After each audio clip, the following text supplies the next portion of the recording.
আল্লাহ রসুল প্রত্যেক পুরুষকে বলেছেন, হে পুরুষ জাতি, তোমাদের স্ত্রীরা যখন বাড়িতে থাকবে তো যত পারবে একবারে খুব আদর করে তুমি তার কাছ থেকে কাজটা নিয়ে লাও। কথাতে কথাতে তুমি ওই টেঁড়াকে সোজা করতে যেও না, মানে কি সব সময় তুমি হাতে লাঠি ধরিও না, মায়ের করিও না, গালি দিও না, বকাঝকা করিও না, না হলে তোমাদের ওই রিশতা কায়েম থাকবে না, ভেঙে যাবে। তৃতীয় নম্বর, আল্লাহ তাবারাক ওয়া তাআলা মানুষ তৈরি করেছেন যে যার তো মা আছে কিন্তু বাপ নেই। সেটা হলো কে? জোরে বলেন। আপনার মুখে খানি টেনে ভরা আছে নাকি? জি ভাই, খানি টেনে থাকলে একটু পাঁর তলাতে ফেলে দেন, মানে আমি যতক্ষণ থাকবো কথা বলতে হবে আপনাকে। তো তৃতীয় নম্বর, আল্লাহ তাবারাক ওয়া তাআলা মানুষ তৈরি করেছেন যে মা আছে কিন্তু বাপ নেই। চতুর্থ নম্বর, আল্লাহ তাবারাক ওয়া তাআলা মানুষ তৈরি করেছেন আমরা, যে আমাদের মাও আছেন, আব্বাও আছেন। তো ভাই আমার, চারটার মধ্যে তিনটাকে আমি বাদ দিয়ে দিলাম। একটাই মাত্র আপনাদের সামনে যদি সময় পাইতে ঘটনা বলবো, যে যার মা তো আছে কিন্তু বাপ নেই। কেমন কথা? মা আছে বাপ নেই, বিনা বাপে বাচ্চা হয় জি ভাই? কেমন কথা এটা? বিনা বাপে ছেলে কেমন করে হবে জি মৌলানা? এটা বুঝতে পারি না। তো যদি আপনারা সময় দেন, থাকেন বসে, ইনশাল্লাহ ঘটনাটা আপনাদের সামনে খুব শর্টে আপনাদের সামনে বলবো। তো খারজা হোক ভাই আমার, আল্লাহ তাবারাক ওয়া তাআলা স্বামী স্ত্রীর জীবন আল্লাহ এমনই করেছেন, আর তারাকে কিভাবে চলতে হবে, কিভাবে জীবনটা কাটতে হবে, সেটাও আল্লাহ এবং আল্লাহ রসুল খুলে খুলে খুলে খুলে বলে দিয়েছেন। মানুষের স্বামী স্ত্রীর জীবনটা কেমন হওয়া চাই জানেন? আমরা আপনারা যখন ছোট ছিলাম, বা আমাদের এখন বাড়িতে ছেলে মেয়ে লাতিন পুতিন বাড়িতে আছে, মাটির ঘর তৈরি করে না? 5 বছর 7 বছর গাছতলাতে মাটির ঘর তৈরি করে কি করে না? 1 ঘন্টা 2 ঘন্টা পর খেলবে, খেলা পর আবার ওদের সাথে কি করবে? এক অপরের ছেলে মেয়েকে ওকে বিবাহ দেওয়া করাবে। ওরা পুতলা বানাই না, ওর বেটা এর বেটি ওর বেটা, এরকম ভাবে বিবাহ দেবে। 1 ঘন্টা 2 ঘন্টা খেলবে, আবার বাড়ি ঘরকে ভেঙে বাড়িতে চলে আসবে। এই মতো স্বামী স্ত্রী জীবনটা হওয়া চাই ভাই মুসলমান, যে তারা একসাথে জীবনটা কাটবে। কখন হয়তো কোনো টাইমে স্বামী কোনো কথা একটু বলে দিলেন, তো স্ত্রীকে সহ্য করতে হবে।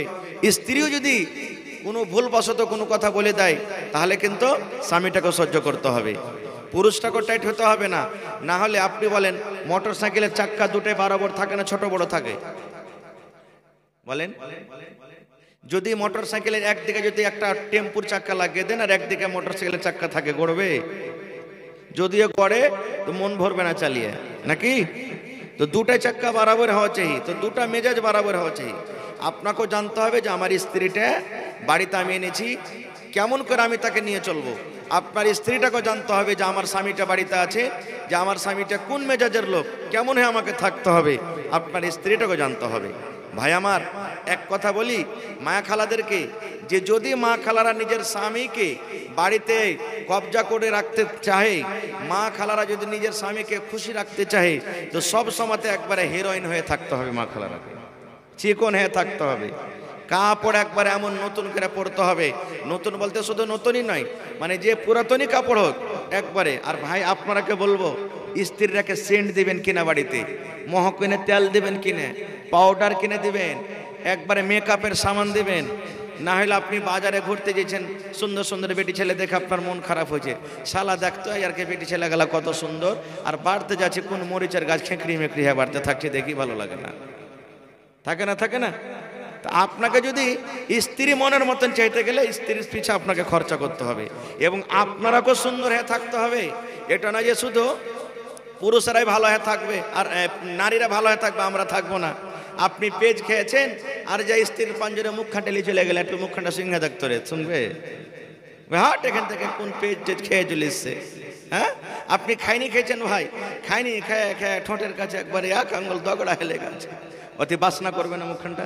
হোটেলে ভাত খেয়েছেন, বাড়িতে ভাত খেয়েছেন, শাক লেগে আছে, দাঁতে ফুলে ফিলে গেছে শাক গেল, স্ত্রীর পাঞ্জরে লেগে গেলো, ভালোবাসবে? ভালোবাসবে না খুব।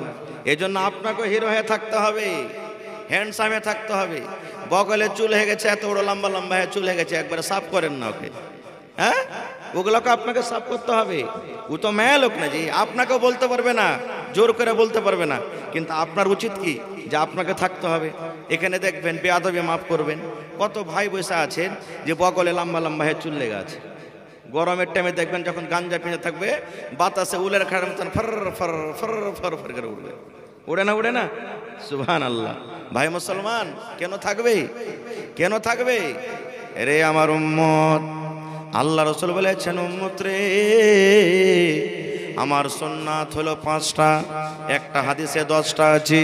আল্লাহর নবী বলেছেন, উম্মত তোমার যখন মোচ বড় হয়ে যাবে রে উম্মত, মোচকে তুমি কেটে দাও। দাড়ি যখন তোমার বড় হবে, দাড়িকে তুমি ছেড়ে দাও। তারপর রাসূল বলেছেন, তোমার নখ যখন বড় হয়ে যাবে, কুনি যখন বড় হয়ে যাবে, কুনি তুমি কেটে দাও রে উম্মত। আল্লাহ রাসূল বলেছেন, উম্মত রে, তোমার সারামগার গোড়াতে চুল হয়েছে রে উম্মত, নর হোক কিংবা নারী হোক।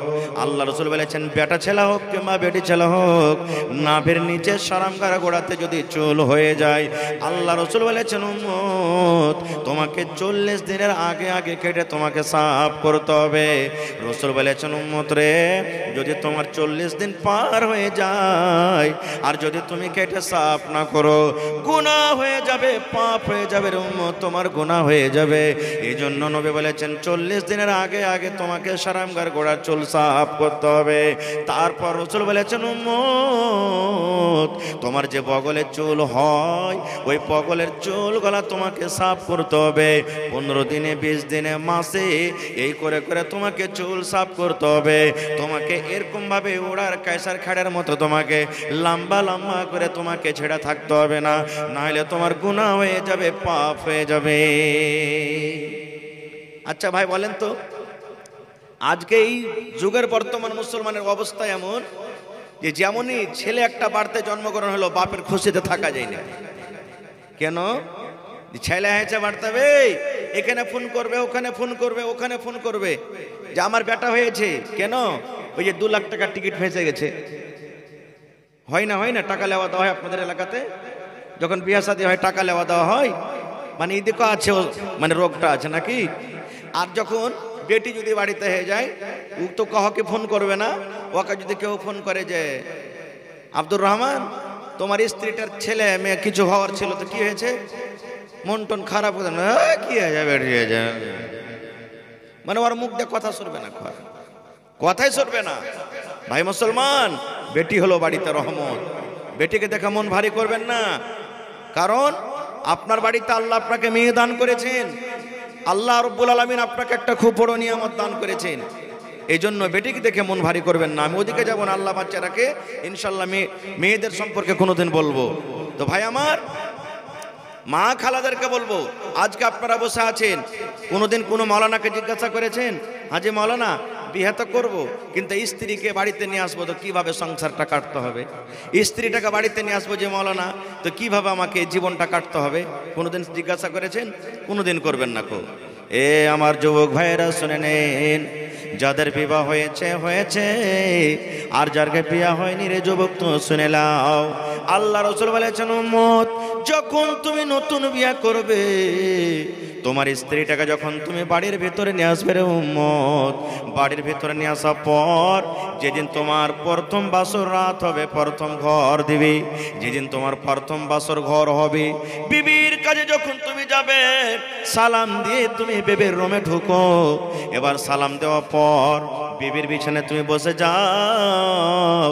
তারপর রাসূল বলেছেন, উম্মত তোমার বিবির পাশে বসে তোমার বিবির কপালের উপরে যে চুল রয়েছে, এই 3-4টা চুলগুলোকে তুমি ধরে নাও, আর ধরার পর এখানে একটা দোয়া পড়িতে হবে, আল্লাহুম্মা ইন্নী আসআলুকা খায়রাহা ওয়া খায়রা মা জাবালতাহা আলাইহি ওয়া আউযু বিকা মিন শাররিহা ওয়া শাররি মা জাবালতাহা আলাইহি। দোয়া পড়েছেন? এটা পড়েনি? হ্যালো গেল, হ্যালো গেল করতে বাস রাত করতো, হ্যাঁ জি না, দোয়া পড়িতে হবে। এবার যখন দোয়া হয়ে গেল, এবার বিবির সাথে প্যার মহব্বতের কথা শুরু করে দেন। আপনি ভালো মন্দ কথা বলেন।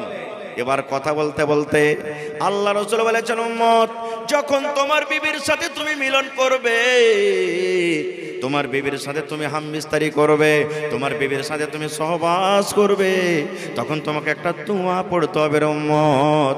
যেমন তুমি মসজিদে ঢুকবে তো দোয়া আছে, পায়খানাতে যাবে দোয়া আছে, নতুন কাপড় কিনবে দোয়া আছে, খানা খাওয়ার দোয়া আছে, খানা থেকে পরের দোয়া আছে, ওযু করতে বসার দোয়া আছে, ওযু করে ওঠার দোয়া আছে। এই মতো নবী বলেছেন উম্মত, যখন তুমি তোমার বিবির সাথে মিলন করবে তখন একটা দোয়া আছে। কি দোয়াটা? বিসমিল্লাহি আল্লাহুম্মা জান্নিবিনা শাইতান ওয়া জান্নিবিশ শাইতানা মা রাযাকতানা। বিসমিল্লাহি আল্লাহুম্মা জান্নিবিনা শাইতান ওয়া জান্নিবিশ শাইতানা মা রাযাকতানা।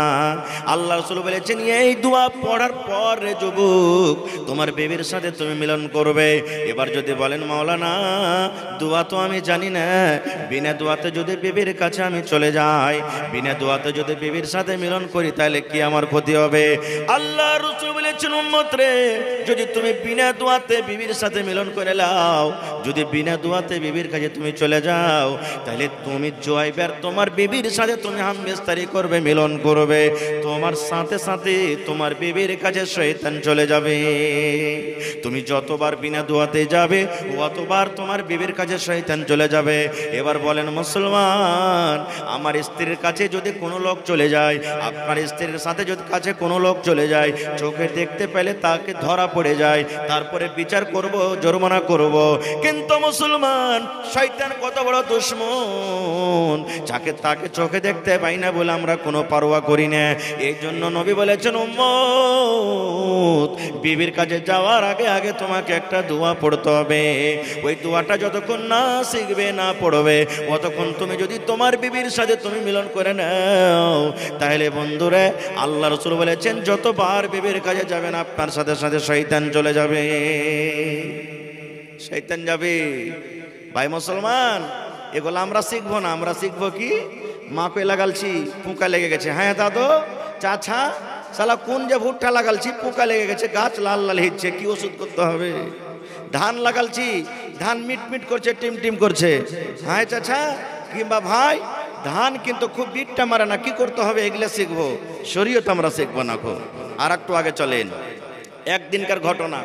আল্লাহর নবী নিজের স্ত্রী মা আয়েশা রাদিয়াল্লাহু তাআলা আনহার সাথে রাতের বেলাতে কোনো ঘুরতে চলে গেছেন, ময়দানে মাঠের দিকে ঘুরতে গেছেন। ঘুরতে ঘুরতে হঠাৎ করে আল্লাহ নবীর স্ত্রী মা আয়েশা রাদিয়াল্লাহু তাআলা আনহা নবীকে বলছেন, নবীজি একটা কথা বলবো আপনাকে। তো বলছে কি কথা? বলছে আজ দৌড়াদৌড়ির মোকাবিলা করব আপনার সাথে। কে বলছেন? মা আয়েশা নবীর স্ত্রী বলছেন নবীজিকে, আজ আপনার সাথে দৌড়াবো, যে আমি হলাম আপনার স্ত্রী, আপনি হলেন আমার স্বামী, তো দুজনা দৌড়াবো। ধরেন যে এটা রহিমারি মাদ্রাসা নাকি, আর এখান থেকে ধরেন আশেপাশের একটা কোনো জায়গার নাম বলেন, চামাপাড়া মনে করলেন, ফাঁক ময়দান, তো বলছেন যে এই মাদ্রাসা থেকে চামাপাড়া পর্যন্ত দৌড়াবো। তো কে আগে দৌড়াইতে পারছে? আপনি দৌড়াইতে পারছেন কি আমি দৌড়াইতে পারছি? দৌড়াদৌড়ি শুরু করেন। তো যদি আপনার উপরে স্ত্রী যদি কোনো ডিমান্ড করে দেয় তো তাকে পুরানা করতে হবে। তো আল্লাহ রাসূল বলছেন যে ধর পাগলি, কি দৌড়াইবে? না দৌড়াইতে হবে আপনাকে, দৌড়ান। এবার চিনহার গাড়ি দিলেন, ঝান্ডা গাড়ি দিলেন এখানে, আর ওইখান পর্যন্ত দৌড়াইতে হবে। এবার দৌড়াইতে শুরু করলেন, আল্লাহ নবী দৌড়িয়ে যাচ্ছেন, মা আয়েশা রাদিয়াল্লাহু তাআলা আনহা নবীর সাথে দৌড়াচ্ছেন।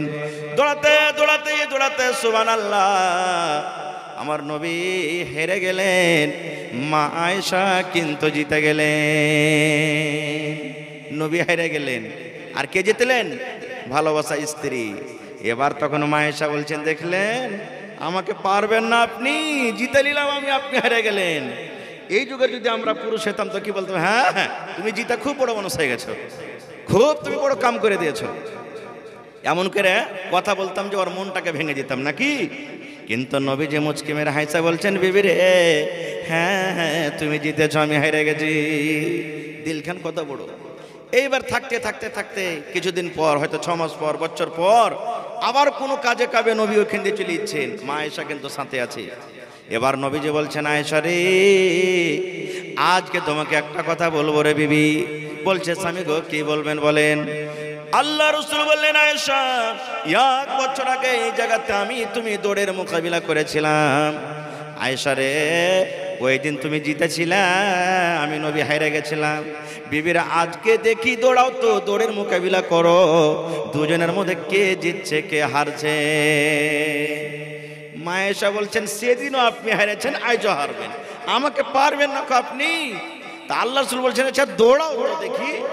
যেমন যেমন বয়স কাটবে তেমন তেমন মহিলাদের গতর শরীরটা ভালো হয় না, ভারী হয় না, হয় না? ভারী হয়। এবার দৌড়াতে শুরু করলেন, দৌড়াতে শুরু করলেন, দৌড়াতে দৌড়াতে দৌড়াতে দৌড়াতে এবারে আল্লাহর নবী ফার্স্ট হয়ে গেলেন, মা আয়েশা কিন্তু এবার হেরে গেলেন। আল্লাহ রাসূল বললেন, আয়েশা রে, 1 বছর পূর্বে এই ময়দানে তুমি আমি দৌড় লাগালছিলাম, সেদিন তুমি ফার্স্ট হয়েছিল, আমি হেরে গেছিলাম। আর আজকে আমি নবী জিতে নিলাম, তুমি হেরে গেছো। আমরা স্বামী স্ত্রী দুইজনে বরাবর হয়ে গেলাম। আজ থেকে কেউ বলতে পারবো না যে তুমি হেরেছো আমি জিতেছি। আজকে আমরা দুইজন একবারে সমান হয়ে গেলাম। এই জন্য বলবো মুসলমান, এই মাঝে মাঝে যদি স্ত্রীর স্বামীতে দৌড়ের মোকাবিলা করতে চান তো দৌড়াইতে পারেন, তবে গাঁর ভিতর দিয়ে দৌড়াইতে লাগেন না। তো লোক কবে সালের গে মাথা পাগলা হয়ে গেছে, কেন দৌড়াইছে না বে? হ্যাঁ, সময় দেখে দৌড়াইতে হবে, টাইম দেখে দৌড়াইতে হবে, ফাঁকা ময়দানে যেতে হবে। এই মতো সুবহানাল্লাহ, মাওলানা আবুল কালাম আজাদ রহমতুল্লাহ আলাই একদিন খেতে বসছেন, ওর সাথে একটা বেটা আছে, ওর বেটা আর ওর স্ত্রীটা রুটি দিয়েছেন তাকে, রুটিটা পুড়া রুটি। এরকম কোনো কামে কাজে হয়তো মা খালারা রুটি বানাতে পুড়ে যায় না, রুটি হয় কি হয় না, রুটি পুড়ে গেছে, খেতে দিয়েছে। তো মাওলানা আবুল কালাম আজাদ রহমতুল্লাহ আলাই উনি আর ওর বেটাটা খেতে বসেছেন। তো আর স্ত্রীটা রুটি দিচ্ছেন, তখন প্রথমে ভুল স্বীকার করছেন যে স্বামী গো, রুটিটা আমার পুড়ে গেছে, মনে কিছু লিবেন না। তো মাওলানা আবুল কালাম আজাদ বলছেন যে না না না, কোনো নাই। রুটি খাওয়া দাওয়ার পর তখন বলছেন, আর ওর ছেলেটা বলছেন যে আজ তো আমার মার পরে কিন্তু রাখবেই, রুটি যে চলে গেছে আজ রাখবে। তো মাওলানা আবুল কালাম আজাদ রুটি খাওয়ার পর বলছেন বিবিকে ডাক দে, কত সুন্দর রুটি বানাল সাহেবজি, আজকার মনে হয় মতন রুটি কোনোদিনই মজাদার হয়নি, খুব মজা লাগলো রুটি খেতে। এবার তো শেষ হয়ে গেল, আর ছেলেটার মন খারাপ যে কথা তো উল্টে হয়ে গেল এখানে। এবার রাতে ছেলেটা বিছানে ঘুমাইতে যাবে, তখন এসারের পর ওর বাপের সাথে দেখা গেছে। এবার বলছে, আব্বা গো, আমার দয়ার আব্বা জানে একটা কথা আমি বুঝতে পারলাম না। বলছে, বেটা রে কি কথা? বলছে, আব্বা গো, রুটি জ্বলে গেছে, রুটি ছাই হয়ে গেছিল, তবে রুটি খাওয়ার পর আমি ভাবলাম আমার মাকে আপনি ডাঁটবেন, মায়ের পর আপনি রাগ করবেন, কিন্তু আব্বা গো রুটি খাওয়ার পর মায়ের আপনি এত তারিফ কেন করলেন, মায়ের দিল খান হিম্মত খান বাড়িয়ে দিলেন। এবারে মাওলানা আবুল কালাম আজাদ বলছেন, আরে আমার কলিজার টুকরা শোন বেটা রে, দুনিয়াতে এমন কিছু কাজ আছে রে বেটা, খারাপ থাকতে গেল সেটাকে ভালো নিয়ে চলতে হবে।